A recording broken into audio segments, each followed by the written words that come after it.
तो इस बार आप एएसआई बन ही जाएंगे, लेकिन प्रमोशन मिल गया किसी और। अरे भाई, जब हम पुलिस में भर्ती हुए थे ना, तभी हमको पता चल गया था ये पुलिस की नौकरी मतलब थैंकलेस काम है।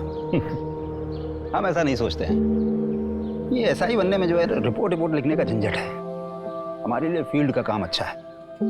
फील्ड में जाना, लोगों की मदद करना, और उसके बाद ना हम शांति से रिटायर होना चाहते हैं और अपनी बीवी के साथ चैन की जिंदगी काटना चाहते हैं। अरे भाभी जी, बहुत लंबी उम्र है आपकी। अभी कमलेश जी आप ही के बारे में बात कर रहे थे। अच्छा, ये लीजिए आपका टिफिन। इधर रख दो। हाँ, और अंदर रख दो।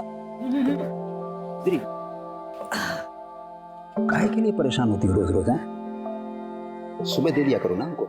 सुबह सुबह हम जो टिफिन देते थे आपको, वो तो आप कभी खाते ही नहीं थे। कहते थे कि ठंडा खाया नहीं जाता, इसलिए गर्मा गर्म लेके आते हैं। तुमको भी रोज काम पे जाना होता है, इतना लंबा आती हो, थक जाती होगी। अरे चिंता मत करो, हम आपसे बहुत जवान हैं। मतलब हम बूढ़े हैं? नहीं, हमने कब कहा कि आप बूढ़े हो गए हो। आप तो हमारे गब्बर है। हम चलते हैं, तुरंत खा लीजिएगा। जी मैम। आप भी लीजिए। अबे मियाँ बीवी की बातें सुनना अच्छी बात नहीं होती। आओ खाना खाते हैं। कमलेश जी आप हो किस्मत वाले जो आपको इतना प्यार करने वाली पत्नी मिली। बेटा ट्रिक होती है, बीवी के लिए कभी कभी गिफ्ट लाया करो और बाहर ले जाया करो घुमाने के लिए। क्या मजाक मस्ती चलिए, चलने की तैयारी करो। कहाँ चलना है मनीष? मनीष सर, भूल गया? प्रमोशन हो गया है मेरा। जी सर। देख क्या रहे हो, मर्डर केस है। चलो। और चलो चलो चलो।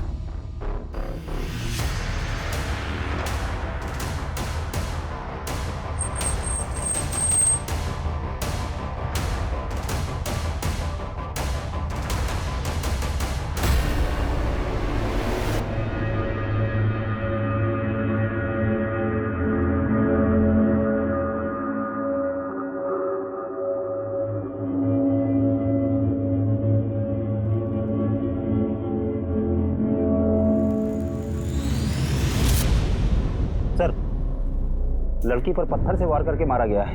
वो तो देख के पता ही चल रहा है। और तुम यहाँ क्या कर रहे हो? इधर उधर देखो, कुछ मिलता है तो जाओ।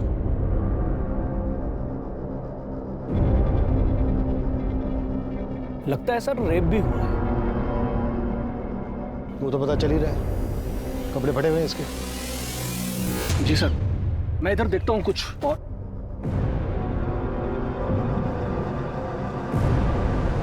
जानवरों की तरह नोचा है लड़कियां।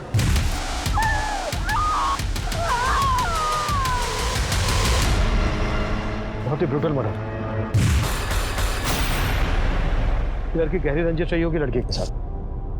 सर, आसपास कुछ भी काम का नहीं मिला है सर। सर जारी रखो और लड़की की पहचान जल्द से जल्द करने की कोशिश करो। सबके काम में डिसाइड करो या फिर आपस में डिवाइड कर लोगे? हो जाएगा सर। गुड। और ये अपनी पर्सनल गर्ज ना साइड में रखो, क्राइम की संजीदगी को समझो। ओके? वो लाश मिले 12 घंटे हो चुके थे, लेकिन उसकी पहचान का कोई क्लू नहीं मिला था। ये केस ऐसे रहस्यों में दबा था जो पुलिस की नींद उड़ाने वाले थे।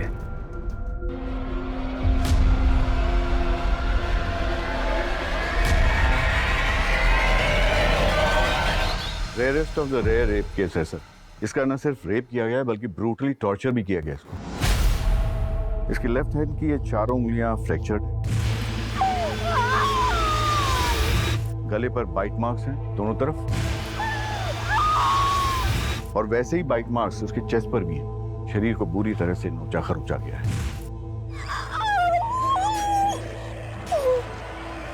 और फिर पत्थर मारकर इसको जान से मार दिया। गैंग रेप है डॉक्टर? नहीं सर, इसके शरीर से सिर्फ एक ही आदमी का डीएनए मिला है। जिस तरह से इसको रेप करके मारा गया है, उससे तो यही लगता है कि किलर बहुत ही विकृत मानसिकता है।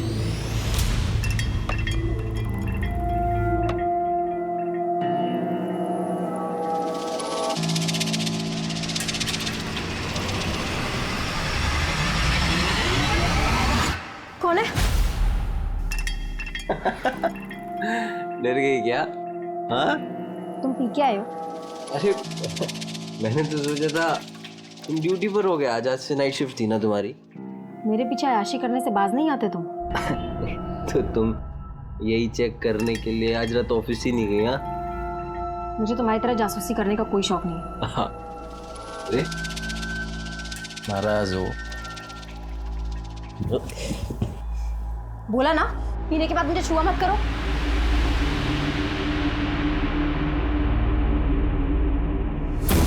समझती क्या तू अपने आप को? हाँ अगर इतने ही खलते हो तो शादी क्यों की मुझसे? इसीलिए तो पछता रही हूँ। सारी तो अब पछता पछता।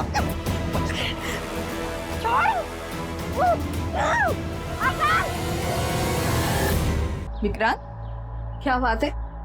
बड़ी फुर्सत में बैठे हो, कोई काम नहीं है क्या? रितु चाची, आप तो हमारे काम की हालत जानती है। प्रॉपर्टी में इतनी मंदी चल रही है कि सेल्स परचेस कुछ हो ही नहीं रही। अगर ऐसे ही चलता रहा ना तो दुकान का किराया निकालना मुश्किल हो जाएगा।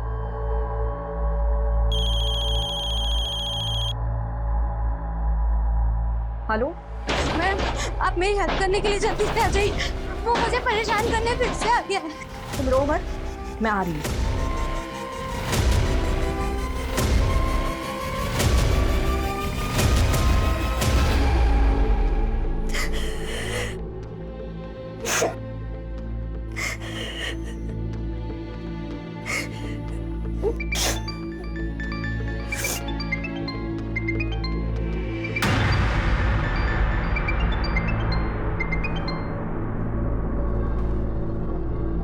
हेलो हेलो सलोनी, बोल क्यों नहीं रही हो? पैसों का इंतजाम नहीं हुआ क्या?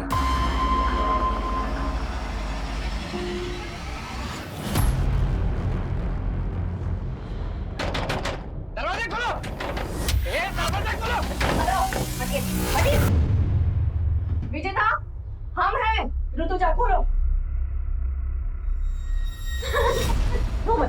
बेटा, ए, नाटक मत कर, समझी ना? अब भी तुम्हें एक घर को छोड़कर जाना पड़ेगा। अरे ऐसा कैसे घर छोड़ना पड़ेगा? ये सारी गलती आपकी है। हमारी? जी। अरे ब्रोकरेज के लालच में आकर आप ऐसी किराया दर दी हमको जिसका रेप हो चुका था। इस लड़की का रेप हुआ है तो इसमें इस बेचारी का क्या दोष? एक बात कान खुलकर सुन लीजिए, एग्रीमेंट के लॉकिंग टाइम तक आपने इसको जरा भी परेशान किया ना, अंदर करवा दूंगी। सर, मैंने केस सेक्स ऑफेंडर्स को राउंड अप किया है। सबका रिमांड चालू है, लेकिन किसी ने मुंह नहीं खोला है। जब तक इस लड़की की पहचान नहीं पता चल जाती तब तक ये केस आगे नहीं बढ़ पाएगा। सर, मैंने भी आसपास के थानों में पता किया, कहीं किसी लड़की की मिसिंग की कंप्लेंट नहीं हुई। तो हाथ पे हाथ रख के बैठ जाओ। नहीं सर, मैं सर्चिंग चालू है। सर, मैंने कमलेश को सुपरवाइज करने के लिए कहा, लेकिन उसने कोई अपडेट ही नहीं दिया। अगर वो अपडेट नहीं देगा तो तुम फोन करके उससे नहीं पूछोगे? नहीं सर, मैंने उसको फोन किया था, लेकिन सर उसने उठाया नहीं। हाँ कमलेश, बोलो। सर, मेघनगर के किराने वाले ने उस लड़की का फोटो आइडेंटिफाई किया है। वो लड़की उसी की दुकान से राशन खरीदती और पास में ही अपने पति के साथ किराए पर रहती है। हम वहीं जा रहे हैं सर। तुरंत एड्रेस भेजो, हम भी वहीं पहुंचते हैं। किशोर, गाड़ी निकलो। मनीष, जिन लोगों को राउंड अप किया है उगलवाओ उनसे।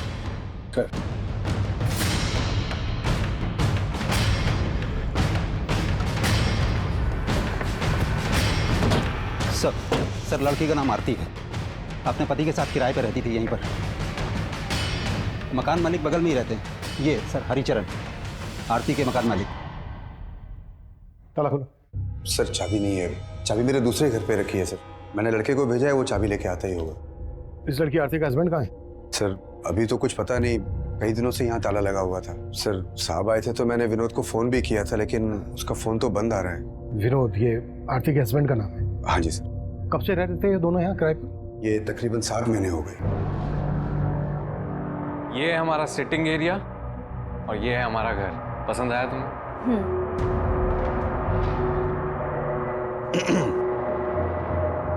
ये घर के एग्रीमेंट पेपर्स है, साइन कर लें। विनोद की पत्नी का इतनी बुरी तरह से रेप हुआ है, मर्डर हुआ है। विनोद गायब कहाँ है? उसका तो मुझे कोई आइडिया नहीं है सर। काम क्या करता था विनोद? विनोद कहता तो था कि मैं जॉब ढूंढ रहा हूँ, लेकिन वो दोनों बहुत ठाठ से रहते थे सर। देख करके कभी ऐसा लगा नहीं कि उनको कोई पैसों की कमी हो। आरती, जल्दी करो, मूवी शुरू हो जाएगी। हमेशा लेट।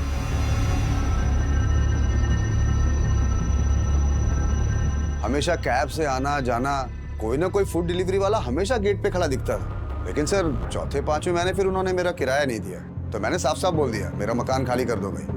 तो आरती ने एक साथ 6 महीने का किराया मुझे दे दिया। पूरे 6 महीने के। जी। ये चोट कैसी लगी आपको? विनोद से कोई झगड़ा हुआ था क्या? नहीं, वो सर मुझे पूरा यकीन है वो कुछ छुपा रही थी। क्या छुपा रही होगी? Any idea? सर अब आइडिया तो नहीं है, लेकिन उनके रिश्ते अब पहले जैसे नहीं रहे थे। रोज घर से मारपीट की आवाजें आती रहती थी। मुझे पूरा यकीन है कि विनोद आरती पे हाथ उठाने लग गया था। ये कहाँ के रहने वाले थे दोनों? सर वो एग्रीमेंट जो है मेरे पास, उसमें पूरा डिटेल एड्रेस मिल जाएगा सर उनका। एग्रीमेंट से सारी डिटेल्स ले लो, एड्रेस, दोनों के फोन नंबर। सर चाबी।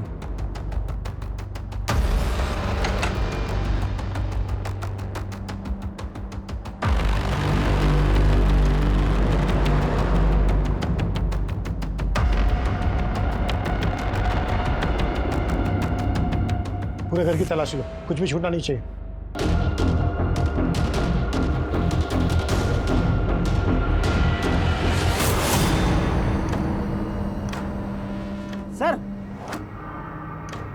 सर कहीं ऐसा तो नहीं कि आरती के पति ने उसका यहाँ पर मर्डर किया हो और फिर लाश जंगल में ले जाके डंप कर दी? लेकिन लड़की के साथ इतना ब्रूटल रेप हुआ, वो यही हुआ होगा। किशोर, ये ब्लड सैंपल फोरेंसिक को भिजवा, पता करो कि ये ब्लड आरती का ही है। गुड जॉब कमलेश, तुमने काफी जल्दी लड़की की पहचान पता कर ली। सर ये एग्रीमेंट आरती के पति विनोद की नेटिव एड्रेस। हो सकता है विनोद यहीं जाकर छुपा हो, चल के पता करते हैं। किशोर, तुम आरती और विनोद के बारे में पता करो। क्या वाकई में उनका रिश्ता इस हद तक पहुंच गया था कि विनोद ने अपनी पत्नी के साथ इतनी बुरी तरह से रेप किया, मर्डर किया, या फिर कहानी कुछ और है?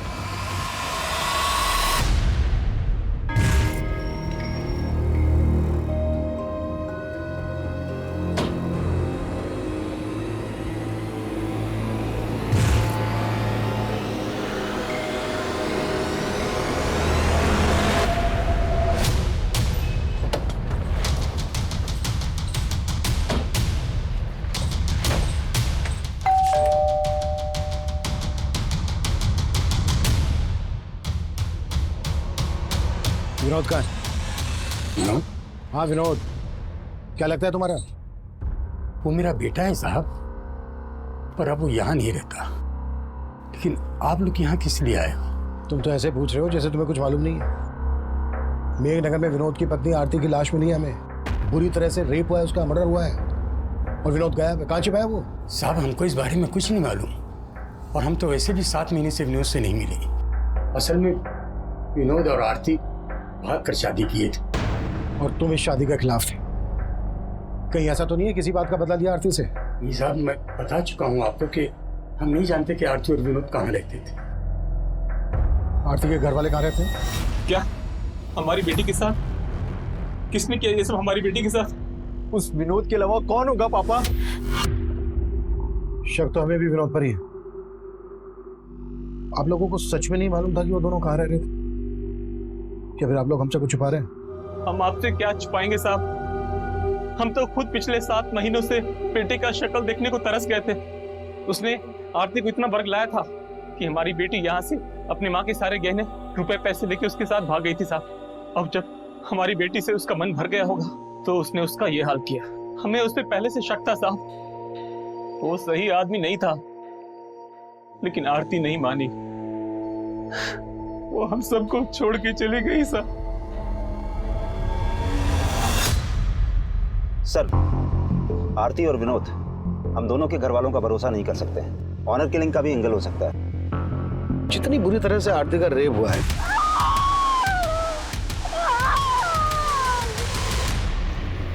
उससे लगता नहीं है कि आरती के घर वालों का हाथ होगा। हो सकता है विनोद के घर वाले इसमें इन्वॉल्व हो। फिर भी दोनों फैमिलीज की एक्टिविटीज पे नजर रखो और विनोद के घर वालों के फोन नंबर सर्विलेंस पे डाल दो। शायद विनोद अपने घर वालों से कांटेक्ट करने की कोशिश करें। Yes sir.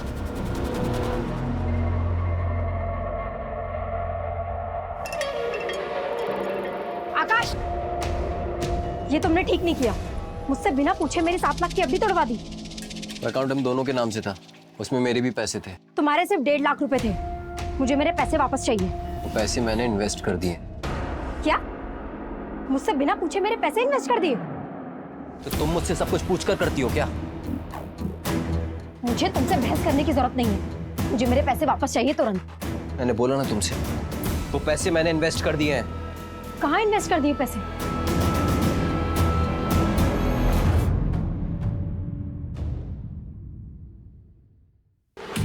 सुनो, तुम जल्दी से छुप जाओ।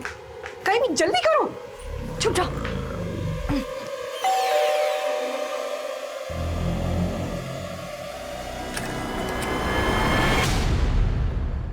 ऋतुजा, मुझे दोबारा से जाना है, जल्दी से कुछ खाने को दे दो।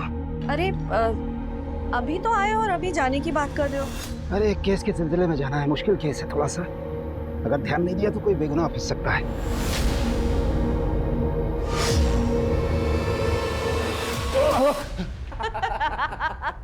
देखा मम्मी, पुलिस वाले भी डरते हैं। आप डर गए ना पापा? लेकिन अचानक हॉस्टल से तू यहाँ पर कैसे आ गया? अरे पूरे 3 महीने बाद आया है और ये मंडे फिर से चला जाएगा। हाँ वो सब तो ठीक है, लेकिन तेरी पढ़ाई ठीक चल रही है ना? पापा आप तो पढ़ाई की बात मत करो ना, हम आप ही का वेट कर रहे थे। बहुत जोरों की भूख लगी है, मम्मी खाना खिलाओ ना। चलो चलो, मुझे भी जाना है।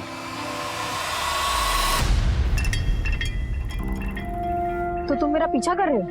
सलोनी, तो मेरी बात सुनो सलोनी, मैंने कुछ ज्यादा ही गुस्से में बात करी। घर चलो आराम से, मैं तुमको एफडी के बारे में सब बता। तुमसे बात ही नहीं करनी है। अरे मेरी चलो। सर, आरती का फोन 7 सितंबर की रात करीब 10 बजे मेघनगर में बंद हुआ था और वहीं हमें आरती की लाश मिली थी। पोस्टमार्टम रिपोर्ट के मुताबिक कोई 10 बजे के आसपास आरती का मर्डर हुआ था। उस वक्त विनोद का फोन कहाँ एक्टिव था? सर, विनोद का फोन उस वक्त उसके घर वाले एरिया में एक्टिव था। विनोद का फोन 8 सितंबर की रात को बंद हुआ था। 8 सितंबर की रात को, यानी आरती के मर्डर के लगभग 24 घंटे बाद तक विनोद का फोन एक्टिव था। हाँ सर, मैंने आरती और विनोद दोनों के कॉल रिकॉर्ड्स चेक किए, उसमें एक कॉमन नंबर मिला है। किसका नंबर है? सर, वो इस सिकंदर नाम के आदमी का नंबर है। आरती और विनोद दोनों की से बातचीत होती थी। सर, सिकंदर ने ही आरती को आखिरी बार कॉल किया था और हत्या वाली रात क्राइम सीन पे इसका नंबर भी एक्टिव था।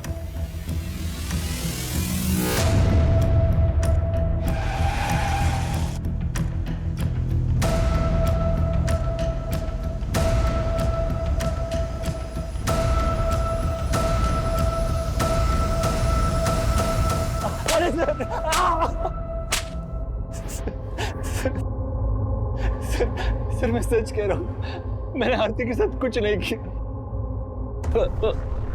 जहाँ आरती का मर्डर हुआ वहाँ तेरा फोन एक्टिव था। अब ये बोल, विनोद भी तेरे साथ मिला हुआ है क्या? तूने विनोद को गायब किया? सर, मैं विनोद से मिला हुआ नहीं हूँ और मैं भला विनोद को क्यों गायब करूंगा? लेकिन सर, जब लास्ट टाइम मुझे विनोद मिला था तो वो आरती को लेकर बहुत परेशान था। विनोद, मैंने आरती को कल रात मेघनगर क्रॉसिंग पर ड्रॉप किया था। मैं खुद हैरान हूँ कि वो अब तक घर क्यों नहीं पहुंची। तो आरती है कहाँ?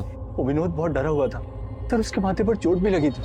कैसे लगी थी चोट? ये तो उसने बताया नहीं, शायद कुछ छुपा रहा था। लेकिन सर, लगता है कि आरती को लेकर कोई झगड़ा हुआ होगा। ये कहानी सुना के भटका रहा है हमें। सर मैं सच बता रहा हूँ, मैंने कुछ नहीं किया। विनोद और आरती इतने फोन क्यों करते थे तुझे?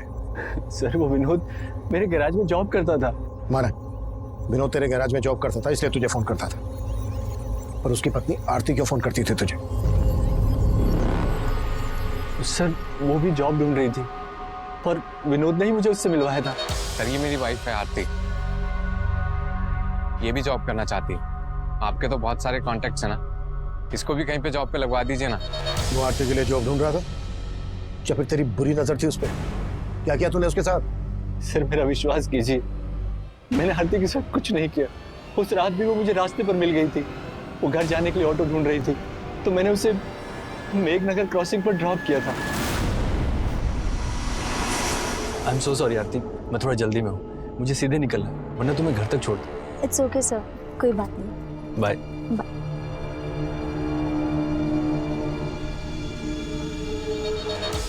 उसके बाद क्या हुआ मुझे कुछ नहीं पता सर। ये कहानी बनाना बंद कर, 5 मिनट के बाद सब हो जाएगा। कटास साले। सर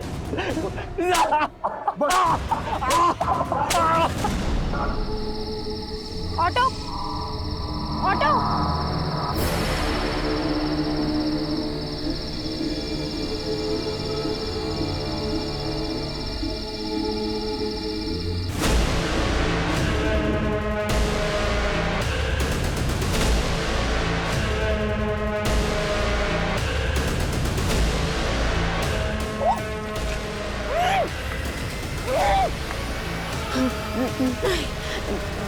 नहीं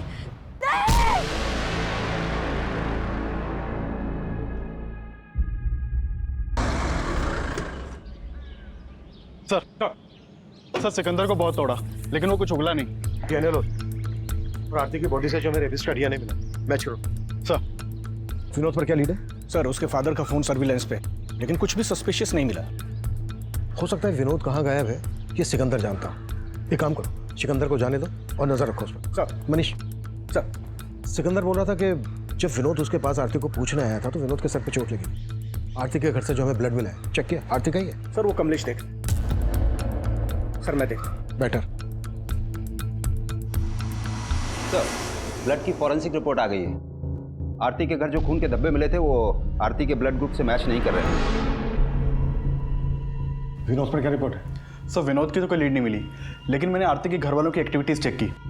जिस दिन आरती की हत्या हुई थी उस दिन आरती के फादर और उसका भाई, इन दोनों का फोन आरती के घर वाले एरिया में एक्टिव था। यानी कि उस दिन मेघनगर आए थे और इन्होंने हमसे झूठ बोला कि इनको मालूम नहीं था आरती और विनोद कहाँ रहते। एक टीम भेजो दोनों को उठाने के लिए। सर कंट्रोल रूम से फोन आया था, जैविकपुरा में एक और लड़की की लाश मिली है।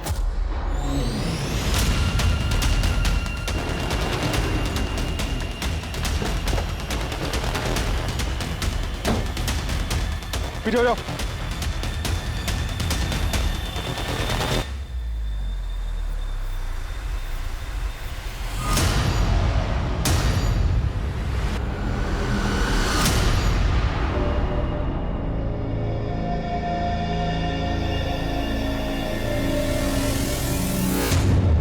अरे सर इस लड़की की तो मिसिंग कंप्लेंट है। आकाश इसके पति ने इसकी कंप्लेंट लिखवाई थी और इसका नाम सलोनी है। ये देखिए।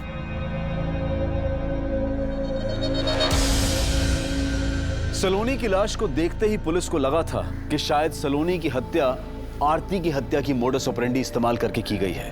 आरती की तरह सलोनी के साथ भी दुष्कर्म किया गया था और फिर उसे पत्थर से कुचलकर मार दिया गया था। सलोनी का पति आकाश भी शक के घेरे में था और पुलिस सलोनी और आकाश से जुड़ी हर जानकारी जुटा रही थी। वहीं आरती के केस में आरती के पिता और भाई की भूमिका भी संदिग्ध नजर आ रही थी। तुम दोनों ने बोला था कि तुम दोनों को पता नहीं था कि विनोद और आरती कहाँ रहते थे। 7 सितंबर को तुम दोनों मेघनगर में थे जहां आरती रहती थी।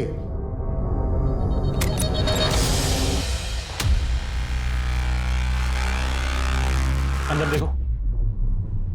आरती, आरती। पापा अंदर भी नहीं है आरती। कहाँ है आरती? आरती नहीं है यहाँ पापा। पापा इससे जारी जोड़ेगा। मार के खत्म कर देंगे। मार देंगे। मार।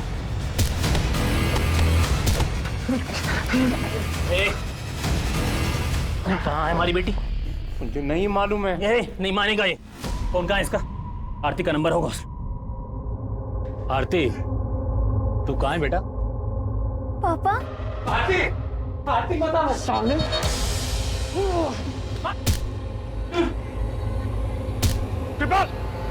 रुक जा बेटा।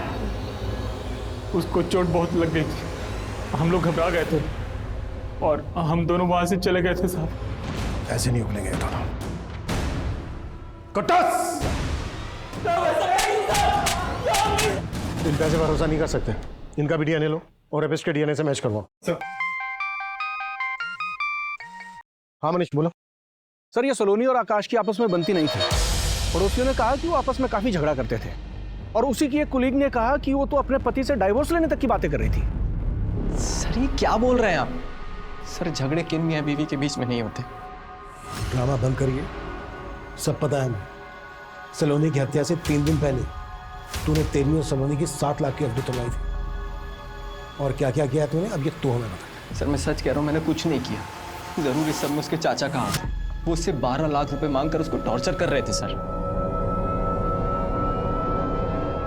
क्या? जी सर, सलोनी के पेरेंट्स की डेथ के बाद सलोनी के चाचा ने उसके घर पर कब्जा कर लिया था और उसे 12 लाख की मांग कर रहे थे कि अगर वो 12 लाख रुपए दे दे तो वो घर छोड़ देंगे। और सलोनी पैसा देने के लिए तैयार भी हो गई थी, इसलिए मैंने वो एफडी तोड़वाई थी सर। मुझे तुमसे बहस करने की जरूरत नहीं है, मुझे मेरे पैसे वापस चाहिए तुरंत। मैंने बोला ना तुमसे, वो पैसे मैंने इन्वेस्ट कर दिए हैं। देखो आकाश, प्लीज मुझे मेरे पैसे वापस कर दो। मुझे चाचा को 12 लाख रुपए का इंतजाम करके देना है। वो तुम्हारा अपना घर है, अपने घर के लिए तुम 12 लाख क्यों दोगी?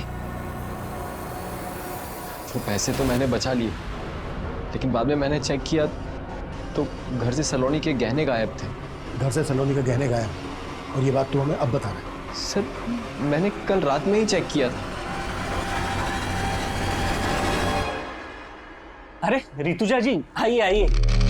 दरअसल हम आप ही के बारे में इनसे बात कर रहे थे। अच्छा, हाय विष्णु, नमस्ते, बैठिए। Nice to meet you.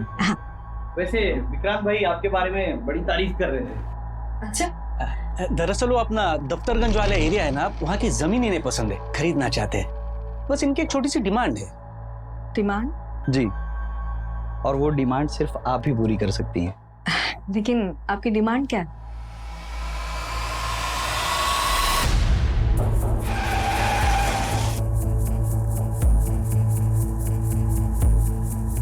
Sir ये सलोनी का पति ना बकवास बातें कर रहा है। लेकिन ये घर तो सलोनी के पिता के नाम पे था ना, तो उनके मरने के बाद लीगली ये घर सलोनी का होगा। आप यहाँ क्या कर रहे हैं? मैं यहाँ क्या कर रहा हूँ? अरे हम यहाँ पे रह रहे हैं, इसका मतलब ये नहीं है कि हमने कब्जा कर लिया है। लेकिन सलोनी के ना रहने से कब्जा तो आप ही का होगा ना? सर आपके कहने का मतलब क्या है कि हमने सलोनी का हत्या करवा दिया? ऐसा हो भी सकता है। वैसे सलोनी से 12 लाख किस बात के मांग रहे थे आप? सर सलोनी के पिता की तबीयत हमेशा खराब रहती थी और उनकी बीमारी का सारा खर्च हमने उठाया था, और इसीलिए मैं सलोनी को बार बार फोन करके ये बताया करता था कि मेरे 12 लाख मुझे लौटा दो और ये घर का कब्जा ले लो, और वो तैयार भी थी मुझे पैसे देने के लिए। लेकिन उसका पति ना, मैं जानता हूं, वही उलूल जुलूल की बातें आप लोगों के कान में फूंक रहा है। उसका हिसाब हम कर लेंगे। आपको हमारे साथ चलना होगा, आपका भी डीएनए होना है। मेरा? सर सलोनी का पोस्टमार्टम रिपोर्ट मैंने बहुत ही क्लोजली एग्जामिन किया है, और आरती और सलोनी के दोनों की हत्या में एक ही जैसी सिमिलैरिटीज हैं। जैसे सर पे पत्थर मार करके इनकी हत्या की गई, उसके अलावा लेफ्ट हैंड की चारों उंगलियां फ्रैक्चर्ड हैं और एक ही तरह से इनके जिस्म को नोचा गया है। और फिर ये गर्दन पर बाइट मार्क्स। डॉक्टर, सलोनी की बॉडी पे जो रेपिस्ट का डीएनए मिला है, वो डीएनए आरती की बॉडी पे मिले डीएनए से मैच करता है क्या? सर वो तो डीएनए रिपोर्ट आने के बाद ही क्लियर हो पाएगी। और मेरा मानना है सर कि दोनों का रेपिस्ट और कातिल एक ही आदमी है। वो इसलिए क्योंकि अगर आप गौर से देखें तो इन दोनों के गर्दन पे जो ये बाइट मार्क्स हैं बिल्कुल एक जैसे हैं। इसका मतलब आरती के रेप और मर्डर के लिए हम जिन लोगों पर शक कर रहे हैं वही सलोनी के रेप और मर्डर के सस्पेक्ट है। कमलेश सर, चेक करो, ये आरती और सलोनी एक दूसरे को जानती थी क्या? इन दोनों में कुछ कॉमन कनेक्शन है क्या? काफी कोशिशों के बावजूद पुलिस को सलोनी और आरती के बीच में कोई कॉमन कनेक्शन नहीं मिल रहा था, लेकिन ये साफ लग रहा था कि इन दोनों लड़कियों के साथ दुष्कर्म करने वाला और उनकी हत्या करने वाला आदमी एक ही था। देखते ही देखते इन दोनों केसेस ने पूरे क्षेत्र में हड़कंप मचा दिया। विमेन सेफ्टी को लेकर पुलिस पर सवाल उठने लगे, और इसी दौरान कुछ ऐसा हुआ जिसने पुलिस को फिर से हैरान कर दिया। कमलेश, कहां था तू? ये टाइम है आने का? रो क्यों रहा है? मनीष, क्या हुआ? ऋतुजा का कुछ पता नहीं चल रहा है यार। हमारी पत्नी कल रात से गायब कैसे? कुछ मालूम नहीं चल रहा है सर। रोज की तरह रात को घर पहुंचा तो ऋतुजा घर पर नहीं थी सर। नॉर्मली 6-7 बजे तक घर पहुंच जाती है। इधर हमने इंतजार किया लेकिन वो आई नहीं।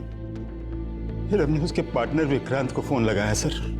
विक्रांत, ऋतुजा अभी तक घर नहीं पहुंची है, तुमसे कुछ बोल के गई है क्या? वो तो शाम को 5:30-6 बजे के आसपास ही दुकान से निकल गई है। सर रात भर ढूंढते रहे लेकिन कुछ। कमलेश, ये बात तुमने हमें रात ही क्यों नहीं बताई? सर हमें लग रहा था कि मिल जाएगी, लेकिन अब कुछ समझ में नहीं आ रहा है सर। कमलेश, हिम्मत रखो, हम ढूंढ लेंगे तुम्हारी पत्नी ऋतुजा को। सर,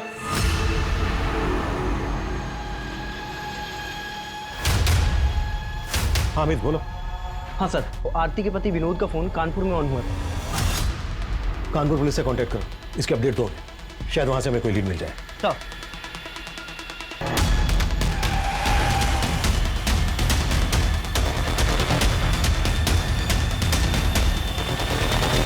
ऋतुजा जी को लेकर मैं खुद परेशान हूं सर। मुझे समझ में नहीं आ रहा कि वो कल रात घर क्यों नहीं गई। कल ऋतुजा जी कितने बजे निकली थी यहाँ से? करीब 5:30 बजे। विक्रांत, वो राजीव नगर वाला घर अगले महीने खाली हो रहा है, तो उसके लिए किराएदार ढूंढना है। हम चलते हैं, बाकी की बात सुबह करेंगे। और उन्होंने आपको बताया था कि वो कहाँ जा रही हैं? नहीं सर, बताया तो नहीं था, लेकिन मुझे तो लगा कि वो घर ही गई होंगी। आपको किसी पे शक है? शक तो नहीं है सर, लेकिन हाँ, एक बात थी जो मैं कमलेश जी को फोन पे बताना भूल गया। कैसी बात? सर, कल एक विष्णु नाम का आदमी आया था। हमारा दफ्तरगंज वाला एरिया है, वहां की जमीन खरीदनी थी उसे, लेकिन उसकी एक डिमांड थी जो ऋतुजा जी को पसंद नहीं आई। आपकी डिमांड क्या है? एक्चुअली ऋतुजा जी, वो जो जमीन है उसके एकदम पास एक छोटी सी जमीन का टुकड़ा है जहाँ पे कुछ झुग्गी झोपड़ियाँ भी हैं। मैं चाहता हूँ कि वो जमीन का टुकड़ा हमें मिले। वो जमीन उन आदिवासियों की है, आपको कैसे मिल सकती है? तो उनको कुछ पैसे दे देंगे ना, इसमें कौन सी बड़ी बात है। देखिए, हमें वो जमीन का टुकड़ा चाहिए और हम जानते हैं कि वो काम सिर्फ आप करवा सकती हैं। वैसे भी आपके पति तो। उठ जाइए, उठ जाइए और निकलिए यहाँ से। आप बदतमीजी कर रही हैं। तो क्या हाथ उठा के बात करें? ऋतुजा जी ने जिस तरह उसे भगा दिया, हो सकता है उसी ने उसका बदला लिया हो। कौन था ये आदमी? इसका कुछ नाम एड्रेस मालूम है आपको? हाँ सर, बताएं।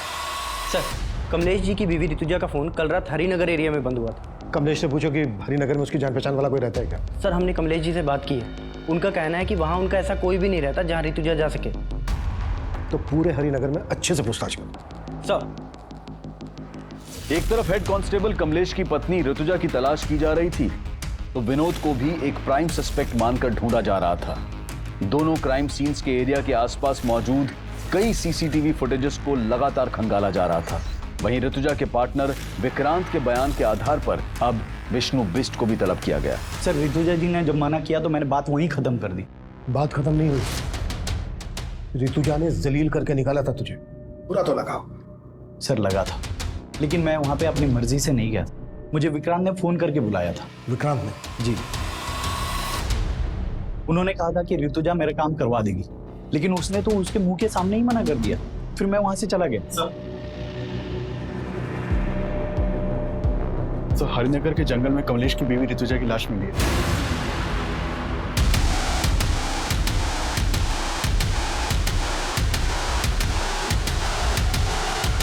पीछे हो जाइए।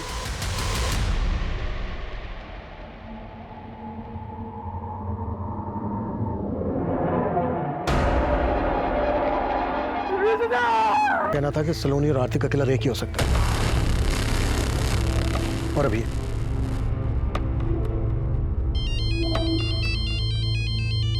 सर, हेलो, ठीक है सर, विनोद कानपुर में पकड़ा गया है।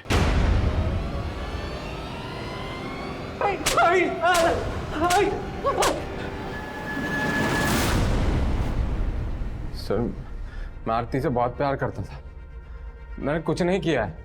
फिर भागा क्यों था? सर, मैं डर गया था। उस दिन जब आरती के घर वाले आए तो उन्होंने मुझे बहुत मारा। तब तो मैं वहां से चले गए थे, लेकिन उस रात आरती घर पर नहीं आई। और फिर आरती की हत्या की खबर पढ़ के मैं बहुत डर गया था सर।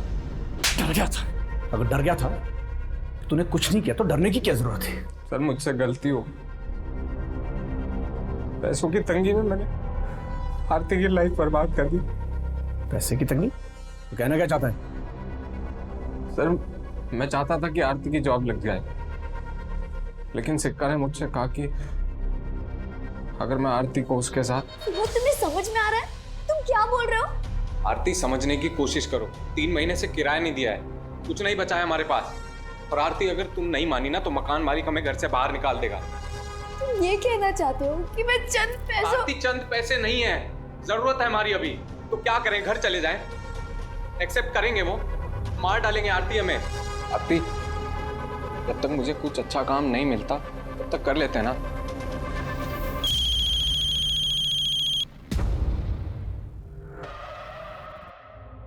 हेलो आरती, तू कहाँ है बेटा? पापा। आरती, आरती बता सामने।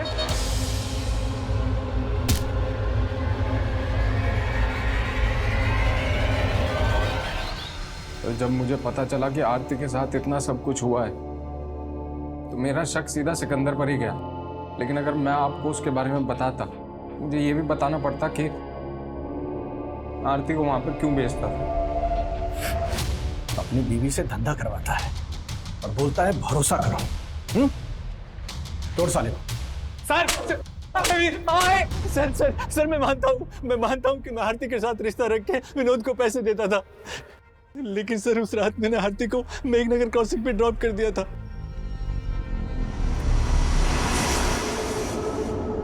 उसके बाद आरती के साथ क्या हुआ मुझे सच में कुछ नहीं मालूम सर। आरती के अलावा और किन किन लड़कियों के साथ रिश्ता है तुम्हारा? बहुत सी लड़कियों के साथ, लेकिन सर मैंने किसी को मारा नहीं। सच। ये सलोनी है, इसके साथ भी तुम्हारा रिश्ता था? नहीं सर, मैं इसे नहीं जानता। कमलेश, तुम्हें विक्रांत पर शक नहीं है? नहीं सर, ऋतुजा ने कभी विक्रांत के बारे में ऐसा कुछ बताया नहीं। विष्णु ने हमें बताया कि उसने विक्रांत के कहने पर ही दफ्तरगंज की ट्रैवल एरिया वाली जमीन खाली करवा के खरीदने की डिमांड रखी थी। हो सकता है ऋतुजा का मना करना विक्रांत को बुरा लगा हो और विक्रांत ने ही ऋतुजा का रेप और मर्डर किया हो, बाकी दोनों मर्डर्स का एमओ इस्तेमाल कर। हमारी तो कुछ समझ में नहीं आ रहा है सर।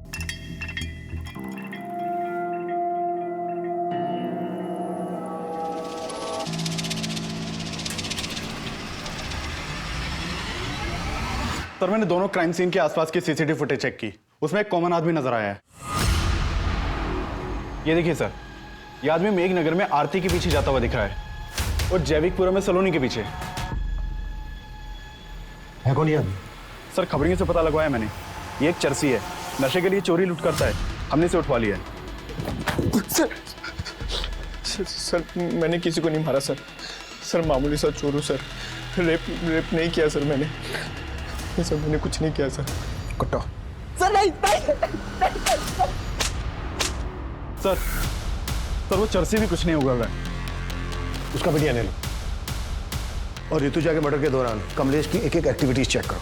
सर। किशोर, तीनों विक्टिम्स का कातिल अभी तक पकड़ा नहीं गया है। वो जल्द से जल्द हमारी गिरफ्त में होना चाहिए, इससे पहले कि वो किसी और को अपना शिकार बनाए।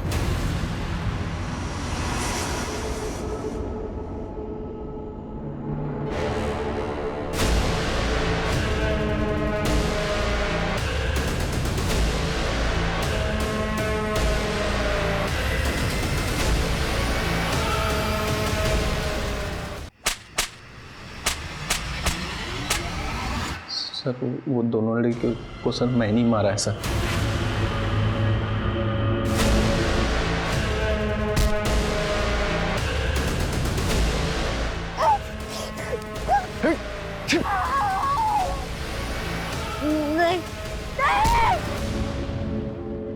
लेकिन तीसरा मर्डर मैंने नहीं किया सर।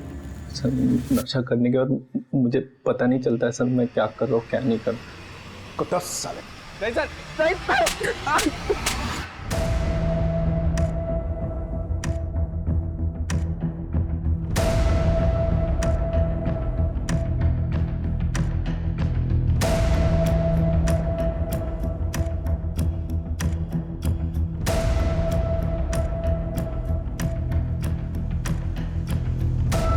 सर आप कहना क्या चाहते हैं?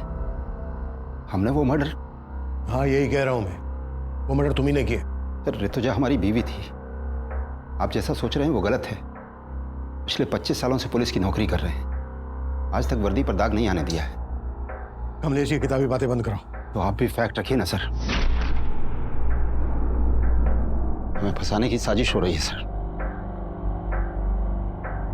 कैसे साजिश?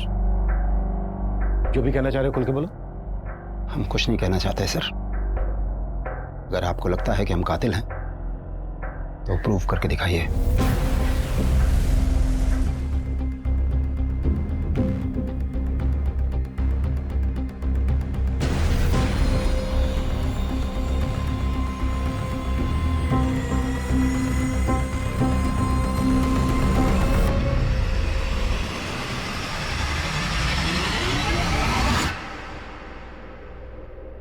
हेलो डॉक्टर, ऋतुजा की पोस्टमार्टम रिपोर्ट का क्या स्टेटस है? Are you sure doctor?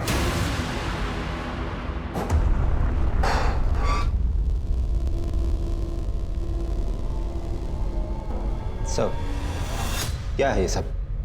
इतने सालों काम करने की तुम प्रूव करने की बात कर रहे थे ना, अब हम प्रूफ के साथ आए हैं। कहना क्या चाहते हैं?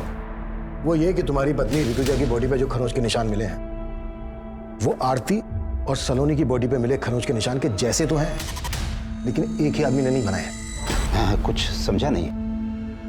ऋतुजा की बॉडी पर खरोंच के निशान पर्पसली बनाए गए, वो भी तब जब वो मर चुकी थी। उसके मरने के बाद आरती और सलोनी की बॉडी पर जो खरोंच के निशान मिले हैं वो तब बने जब वो जिंदा थी। अभी बात हुई मेरी डॉक्टर से। डॉक्टर का कहना है कि ऋतुजा के गले पे जो बाइट मार्क है वो आरती और सलोनी के गले पे मिले बाइट मार्क से बिल्कुल अलग है, मतलब अलग आदमी का है। डॉक्टर ने यह भी बताया कि ऋतुजा का रेप नहीं हुआ था, जबकि आरती और सलोनी का रेप हुआ था। आरती और सलोनी के केस का एमओ ऋतुजा के मर्डर करने के लिए इस्तेमाल किया गया है। अब सवाल यह बनता है कि आरती और सलोनी के केस के एमओ की बारीकी हमारी टीम और पोस्टमार्टम डॉक्टर के अलावा किसी और को तो मालूम नहीं थी। हमने ना ही किसी अखबार में दिया, ना ही सोशल साइट पर। यह एमओ कुछ ज्यादा ही परफेक्टली इस्तेमाल किया गया, इसलिए हमें तुम पर शक हुआ। और हमने जब तुम्हारे घर पे नजर रखी तो हमें कलसी नाम की लड़की के बारे में पता चला। रिश्तेदार है ना तुम्हारी। हमने कलसी और तुम्हारे बेटे सरंत दोनों को उठवा लिया। सर, हम और सारंत एक दूसरे को बचपन से जानते हैं। हम अपनी सारी प्रॉब्लम्स हमेशा सारंत के साथ ही शेयर करते थे और हमें पता ही नहीं चला कि हम कब एक दूसरे के करीब आ गए। तुम दोनों तो कजन हो ना, फिर भी। सर, हमसे एक बार भूल हो गई थी। हमने सोचा दोबारा ऐसा नहीं करेंगे, लेकिन ऐसा नहीं हो पाया सर। मैं उस वीकेंड पे हॉस्टल से सीधा घर पे आया था और मम्मी पापा के एब्सेंस में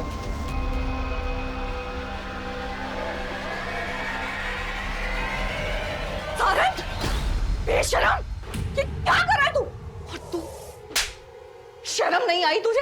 हाँ, कजिन हो तुम उसकी, बड़ी बहन हो, शर्म नहीं आई? चाची माफ कर दो गलती। अरे क्या माफ कर दो? क्या माफ कर दो तुझे? और तू ना, देखो तो क्या करूं मैं? तेरी वजह से सब हुआ है। तू निकल। क्या किया?